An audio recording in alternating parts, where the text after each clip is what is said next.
क्या दुनिया एक ऐसे एनर्जी क्राइसिस की तरफ बढ़ रही है जो भारत को एक और लॉकडाउन के लिए मजबूर कर सकता है? सुनने में थोड़ा चौंकाने वाला लगता है ना?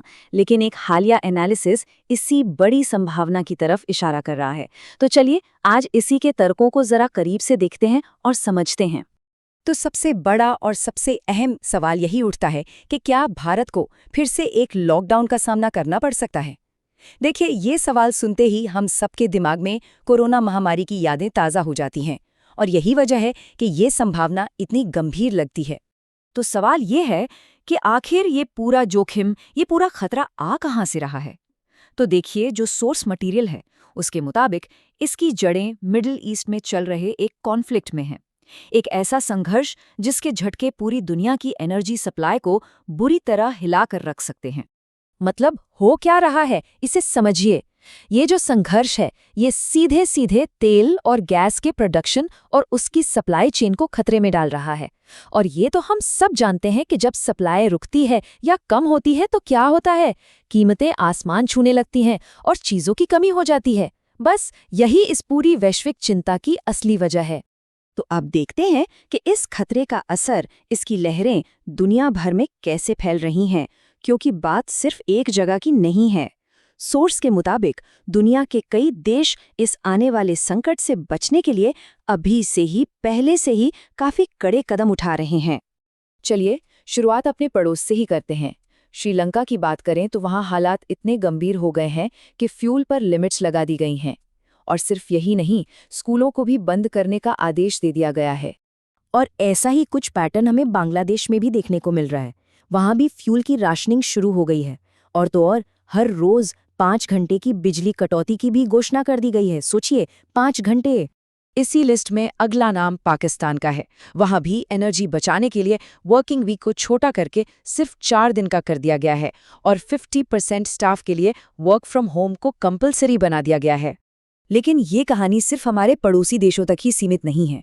फिलीपींस से लेके म्यांमार तक और मिस्र से लेके न्यूजीलैंड तक, मतलब दुनिया भर के देश इस वक्त एनर्जी बचाने के लिए सख्त से सख्त कदम उठा रहे हैं।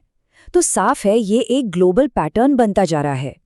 तो सवाल ये उठता है कि इन सारी ग्लोबल घटनाओं का सेंटर पॉइंट क्या है? वो कौन सी एक जगह है जहां से ये पूरा संकट शुरू हो रहा है? तो सोर्स मटेरियल के हिसाब से ये पूरा का पूरा संकट दुनिया की एनर्जी सप्लाई चेन की सबसे कमजोर कड़ी, एक चोक पॉइंट पर आकर टिक गया है। और ये जगह है स्ट्रेट ऑफ हॉर्मुज। हिंदी में कहे तो हॉर्मुज जलडमरू मध्य। अब ये है तो एक बहुत ही संकरा सा समुद्री रास्ता। लेकिन आप यकीन मानिए, दुनिया की एनर्जी सप्लाई के लिए ये किसी लाइफलाइन से कम नहीं है। और ये रास्ता कितना संकरा है, इसका अंदाजा लगाइए। सिर्फ 35 किलोमीटर। जी हाँ, सिर्फ 35 किलोमीटर चौड़ा।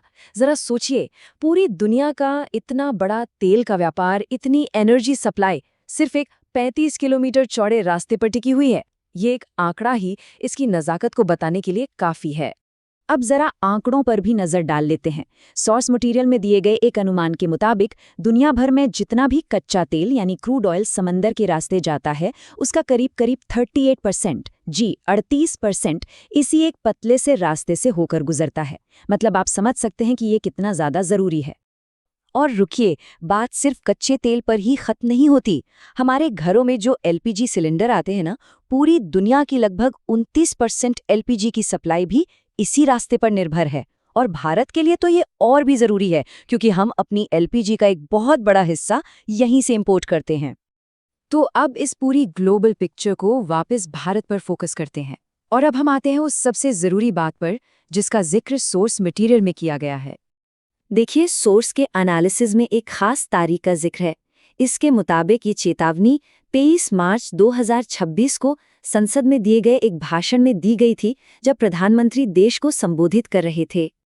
और प्रधानमंत्री के जो शब्द सोर्स में कोट किए गए हैं, वो सीधे सीधे कोरोना महामारी से इसकी तुलना करते हैं।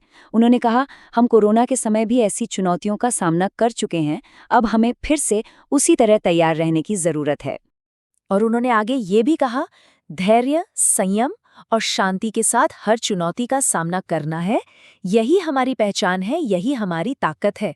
अब इन 3 शब्दों पर ध्यान दीजिए, धैर्य, संयम और शांति, इन पर इतना जोर देना अपने आप में ही बताता है कि सिचुएशन कितनी गंभीर हो सकती है। हाँ, यहाँ एक बात समझनी बहुत जरूरी है। ये जो एनर्जी लॉकडाउन की बात हो रही है, ये पिछले हेल्थ लॉकडाउन से पूरी तरह अलग होगा। देखिए, पिछला लॉकडाउन एक वायरस की वजह से था, लेकिन इस बार वजह होगी एनर्जी की कमी। पहले हमारा मकसद था इन्फेक्शन को रोकना, अब मकसद होगा फ्यूल और बिजली को बचाना। तो फिर सवाल उठता है कि एक एनर्जी लॉकडाउन असल में दिखेगा कैसा? मतलब हमारी रोज की जिंदगी पर इसका क्या असर पड़ेगा? तो सोर्स के मुताबिक इसमें कुछ इस तरह के कदम उठाए जा सकते हैं, जैसे वर्क फ्रॉम होम को कंपल्सरी कर दिया जाए, हफ्ते में सिर्फ 4 दिन काम हो, स्कूल और कॉलेज अनिश्चित काल के लिए बंद कर दिए जाएं, और फैक्ट्रियों इंडस्ट्रीज के लिए एनर्जी के इस्तेमाल पर सख्त लिमिट्स लगा दी जाएं। तो ये सारी बातें हमें एक आखिरी और बहुत अहम सवाल पर लाकर छोड़ देती हैं कि अगर सच में कोई ग्लोबल एनर्जी क्राइसिस हमारी रोजमर्रा की जिंदगी को उथल-पुथल कर देता है, तो कोई भी देश, कोई भी समाज इसके लिए सबसे अच्छी तैयारी कैसे कर सकता है? ये एक ऐसा सवाल है जिस पर हम सबको सोचने की जरूरत है।